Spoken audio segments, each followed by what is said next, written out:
Students, আজকে আমি করাবো ক্লাস 12-এর 7.1-এর 16 নাম্বার অঙ্কটি এবং 17 নাম্বার অঙ্কটি। তো 16 নাম্বার অঙ্কটি দেওয়া আছে যে integration 2x minus 3 cos x plus e to the power x dx। তো এটাকে ভেঙে ভেঙে লিখলে লেখা যায় যে integration 2x dx minus integration 3 cos x dx plus integration E to the power x dx। একবারে সহজ অঙ্ক। ইন্টিগ্রেশন 2x dx, যেহেতু 2 একটি কনস্ট্যান্ট তাই 2 এজ ইট ইজ 2ই থেকে যাবে। ইন্টিগ্রেশন x dx হবে x square by 2 minus 3 cos x এর ইন্টিগ্রেশন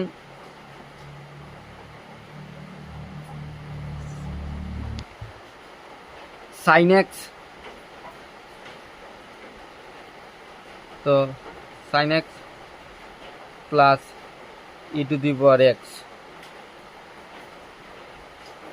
প্লাস c। তো এই টু ক্যান্সেল আউট, থেকে যায় x square minus 3 sin x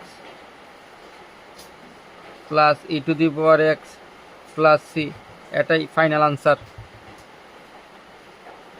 তো এখন দেখবো আমরা 17 নাম্বার অঙ্কটি।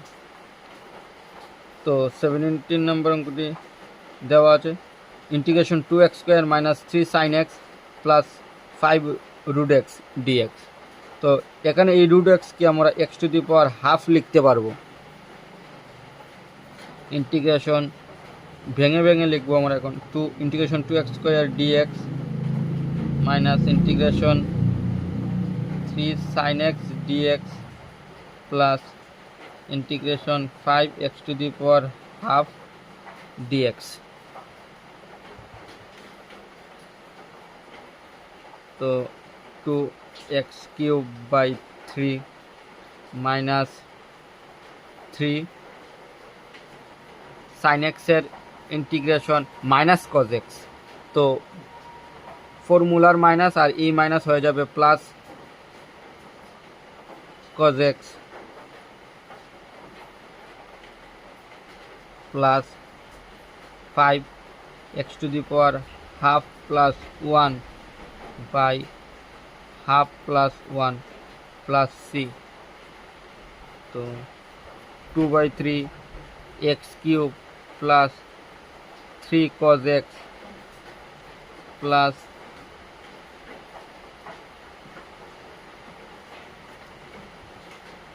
5x to the power 3/2 divided by 3/2 plus c।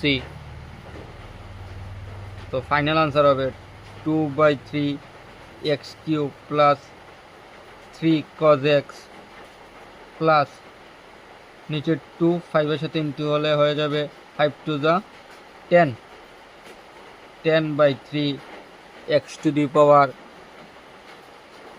3/2 plus c। এটাই আমাদের ফাইনাল আনসার।